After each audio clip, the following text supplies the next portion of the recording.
Shalom, shalom. It's the brother Kadash. I want to start off by giving all praises to Yahweh, Bahashim, Yahweh Shai, Bahashim, Rakakadash. Check this out. I just can't with that history. In accordance with the laws of the state of Nevada, this court.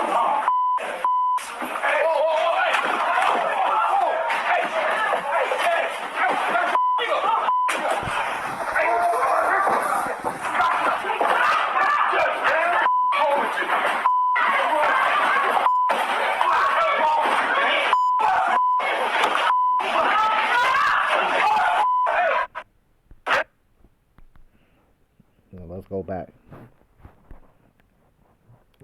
Hold on. I just can't with that history. In accordance with the laws of the state of Nevada, this court. And that's what she get. That's what it is. You know what I mean? It is what it is.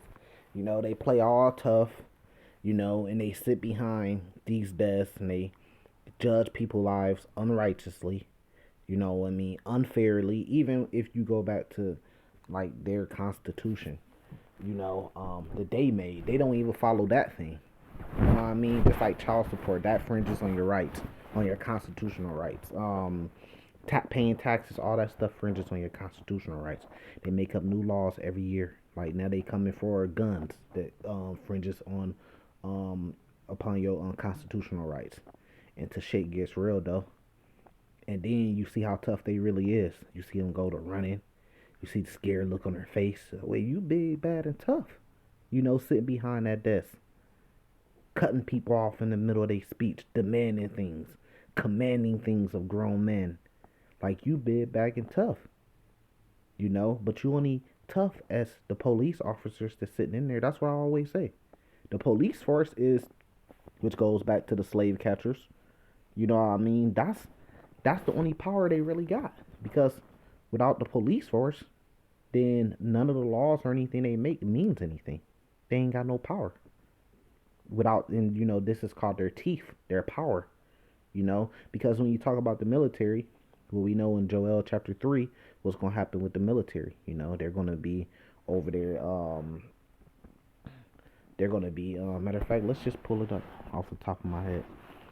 Since we're going to mention it. This is what's going to happen to the military. They going to the Middle East, man. They going to the Middle East. Joel 3 verse 1.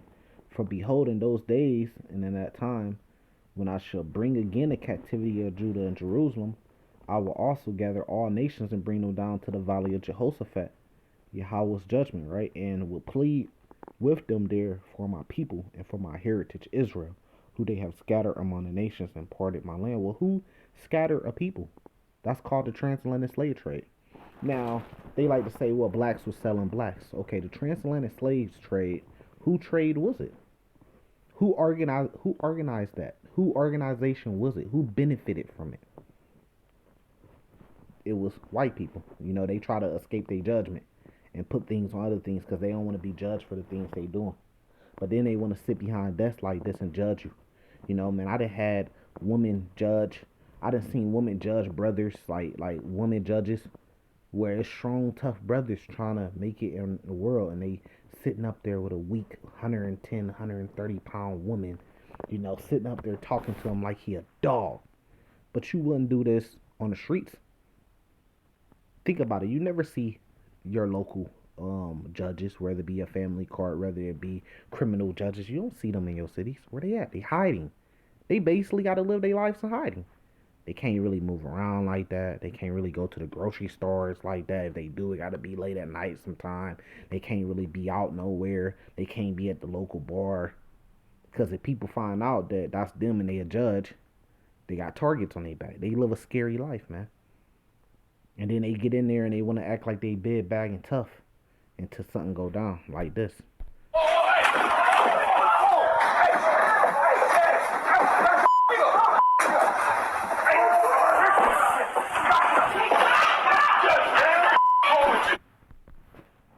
See, he got her ass.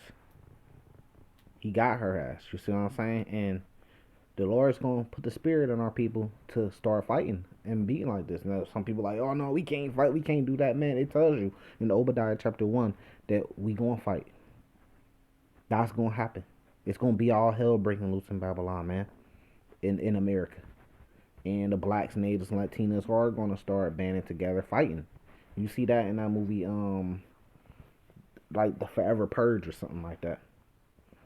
And that judgment is coming, and it's been a long time, and it's about time. So we just praying that, it comes, and you see how weak these people is. Like I was saying, the military is gonna be gone. So you take the military, you take the National Guard because they're basically just reserves for the military. So once the military gets depleted, who you think next? Who you think you're gonna be first in the draft?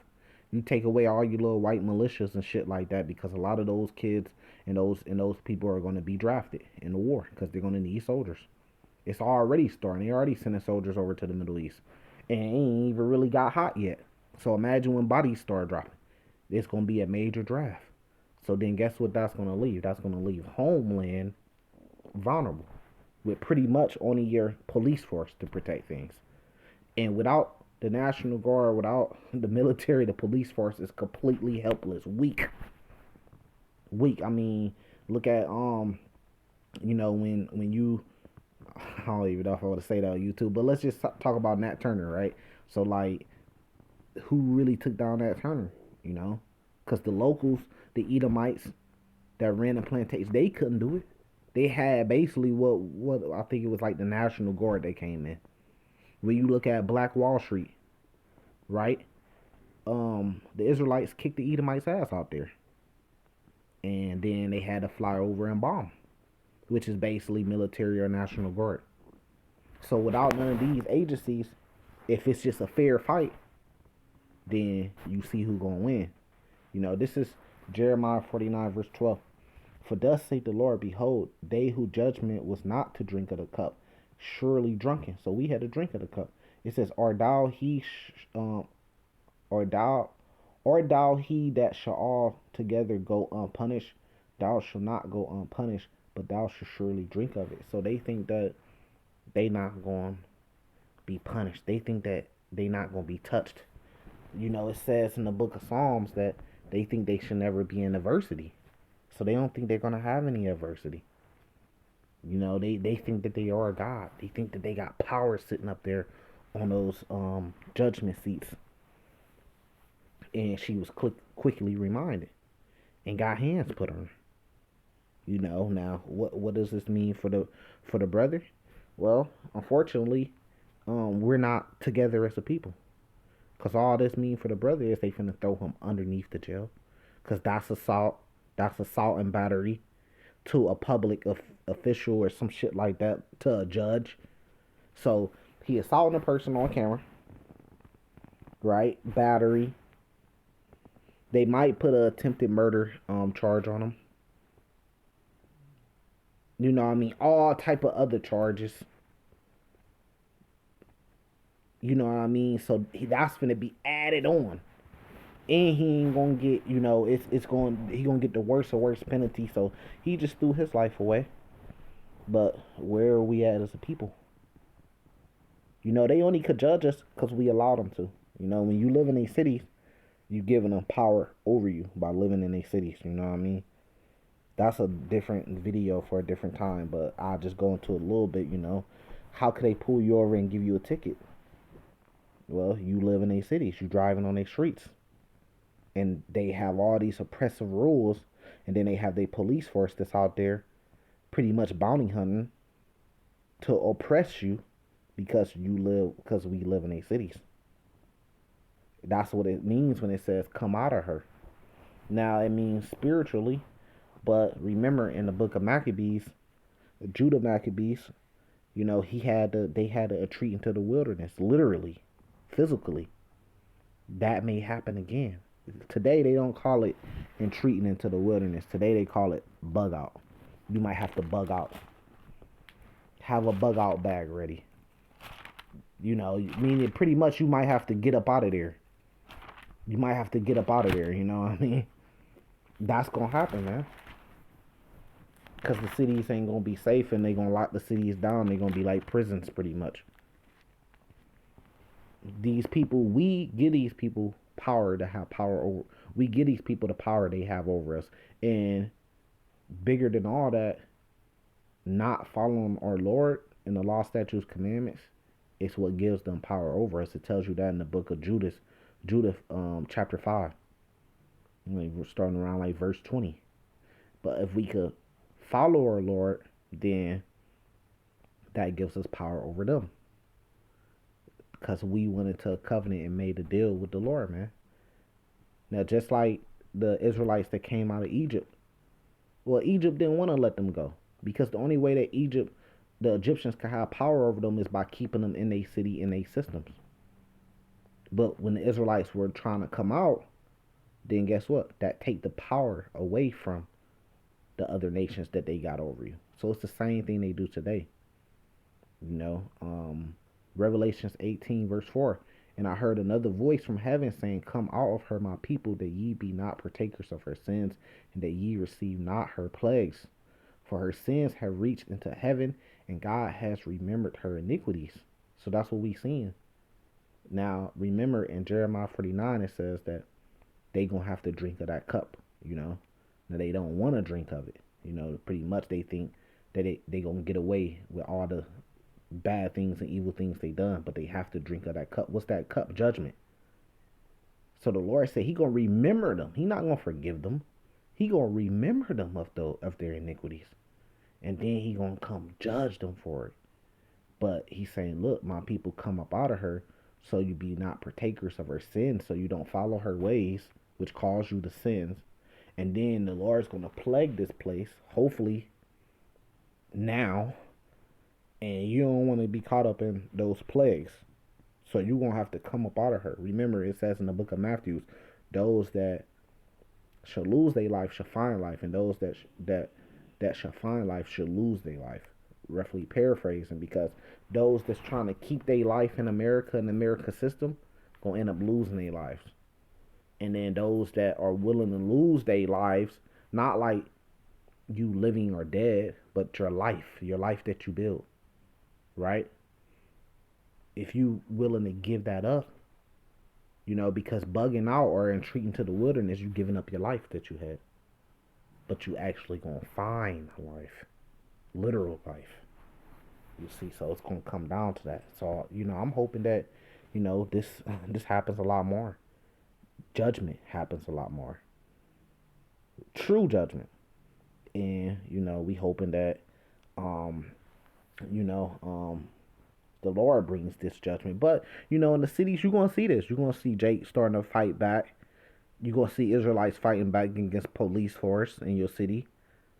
You're going to see a lot of things, because with these plagues that's coming, like cyber attacks, EMP attacks, the grid going down, it's going to cause Israelites to band together, and then they're not going to want to go back into captivity, and they're going to get a sense of some type of freedom, and it's going to cause them to start fighting.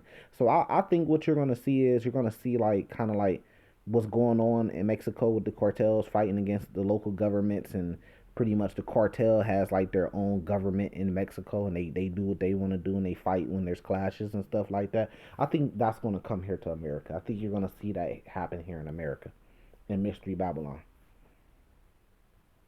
And you're gonna see a lot of high officials get judged, and then you're gonna see them try to like shut down cities and stuff like that, and monitor who comes in and comes out, and all that type of stuff. And it talks about you having to flee to one city. It talks about um in Second Esdras 15,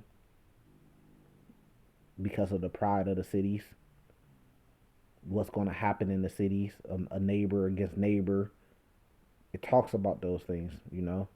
So we hoping those things start to pick up. But you know, if she was really tough, you know, like how they talk and act, then when the dude was coming towards her, she wouldn't have ran. You know, she would have gotten to a defensive pose. You know, she probably would have did the shoulder roll on him like Floyd Mayweather or something like that. You know, probably caught him with a counter attack like Terrence Crawford. You know, something like that. No, she took off running in fear.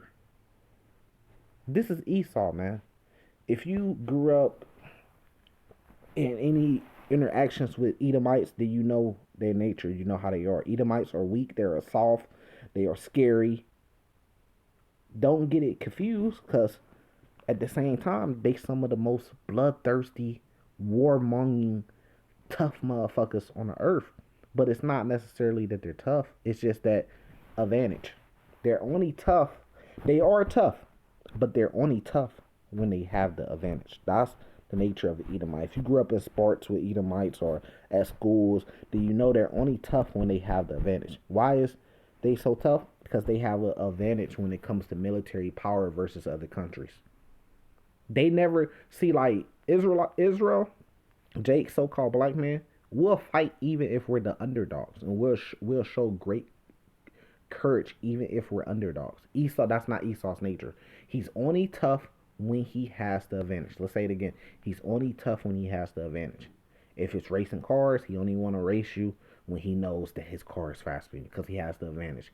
If it's playing sports, he only want to play you if he knows that he's better than you in something or some type of way, or you injured or you're down or something some type of way. If it's war, they only really want to go to war against countries that they know that they're superior to. They not running over there to go to war with China. They not running over there to go to war with Russia because those are like even matches. You don't know who really gonna win. But the little countries that really can't do, yeah, they'll go to war with them all day. They not really going over there to fuck with North Korea like that because they know that okay, it might be it ain't just gonna be we gonna dominate them, not get hit and hit them. No, you might get hit back. They only tough when they got the advantage. You got a race car, man. They don't want to race you on the streets. All the Edomites in they pickup trucks until it starts to get rainy and wet, and then it's rainy and wet on the ground. Then they want to drive fast and stump and all that stuff because now they got the event. You see, so the point is, it's like they only want to compete when they got the advantages. Just like what you see in your city when it comes to real estate, when it comes to economy, they only want to compete when they got those advantages of, well, we got the banks that's going to loan us millions of dollars for our business to be successful. And if we fail in this business, then the banks are going to come bail us out. That's the only time they want to compete. They don't want black and brown people to get on a level and it be fair competition. And whoever make the right moves end up being a successful and being the winners. They don't want that. They want to cheat. Oh, I thought, man, I had it all wrong. I thought growing up, I thought that life was about just making the right decisions to get to the places you want. Oh no, I got it all wrong. America is about when you talking about business in America. I'm finna give you some gems. I'm finna give you some supreme knowledge right here. With America, when you talk about riches and you talk about business in America, right? It's all about how much money can you get the bank to give you. If you look at a rapper, well, there's a company, a label that's signing him. Where do you think they're getting their money from? You think they pulling it out their ass? No, they're getting the money from the bank. They have bank loans and they're getting the money for the bank, whether it's a business loan. They pay an artist, pays for his features, his videos, his studio section, and then when he sells, they recoup their money plus profit. If you look at NBA players, you think the owners they just getting this money out their ass and they just using their money? No, it's all about how much money you can get the bank to give you. Or if you got a business, then you build up your business so you could go to the bank and get a big business loan one day and say, look, I did this, I did this. This is how much revenue I make. Can I qualify for $10 million? They might say no. You need this to qualify. You go back and you get those things and you come back and then you reapply and qualify to get the money. That's what America's about. Or you thought America was about working a 9 to 5 till you get rich, or turning 2 to 4, 4 to 8, 8 to 16. No, that's not what it's about. It's about what you can get the banks to give you. So how much of disadvantage is the black and brown community when the banks don't give us shit, even if we got the same credit and same history as a white counterpart? So that puts you at a major disadvantage. But that's just a little gem right there. But it goes into the judgment that the things they do, those things are gonna start happening to them. You know what I mean? Now this video is so great because how many of us have wanted to do this at some point in time? Sitting in front of a judge. and just looking at them like, man, sitting there, letting them, and they talking out. They got out the side of they fucking shit that's not even part of the law. They ain't gotta say this way and say all this extra shit, but they just doing it because they full of themselves because they got the big bad police officer that's sitting in there. You know how many times you look and say, man, boy, if that police officer wasn't right there, you know, but that's where the patience come at. The patience, Moses, he ain't have that much patience. I mean, let's call it for what it is. He killed the Egyptian. He seen something wrongfully happening to a fellow Israelite, and he acted on it. You know, but we understand that there is a waiting period because we waiting for to be reunited with our power, and then that's when we gonna get it on. We never said that we not going to fight. We never said that we not gonna kick their ass. We never said that we not going to get our hands dirty. We just saying, why do it when you ain't got no power and no unity? Why not wait until we are united with our power, our Lord, and then do it? And then that gets you to Revelations chapter 2. I'm going to end you off with this one of my favorite ones. Revelations 2 verse 25. But that which ye have already hold fast till I come. And he that overcometh and keepeth my works unto the end, to him will I give power over the nations. And he shall rule them with a rod of iron. And as the vessel of powder shall they be broken to shivers, even as I received of my Father. So the Lord gonna give us power. Stop being scared. Stop scared to say stuff on YouTube. Stop being scared. See, a lot of brothers that's even in the truth. Esau asked them, "Are you going? Do you want to fight against white people?" They'll say no.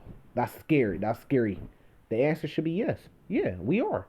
It's just a time and a place for it. Or do you hate Edomites? We see this a lot with a lot of big time groups and they leaders. It's almost like they all get to the pinnacle, the highest new level of Israel, right? And then they get on some type of big show and they're all asked, just go look at some of the biggest groups, right? And look at their leaders and watch some of the videos, research some of the videos. They're always presented with this same question. And the same question is, do you hate white people? And I ain't seen one yet say yes. It's always no, some excuse, some of this, some of that. But then you go to the Bible where the Lord says he hates Esau, and then you say you hate Esau. It's always some semantics. Well, not all white people are white people. Some of those are Israelites. Man, you know what those people are asking you. You know what they asking you. You know what they asking you, man. When they ask you that, when we say white people, I'm not thinking of Eminem. I'm not thinking of Mariah Carey, Justin Timberlake, Justin Bieber. I'm not thinking of them. We know they could possibly be Israelites. We know that appear to be white. We understand that. When they ask you that question, you know what they ask you. Why not say no and then go? I mean, why say no and then go explain? Why not say yes and then explain in detail? That's because you got to the top and that fire was gonna get put on you and you folded. And they asked you a question, do you hate white people? And you had to say, nope. You folded. We're gonna see who the real deal is. Anyways, with that, salvation to you, let shalom.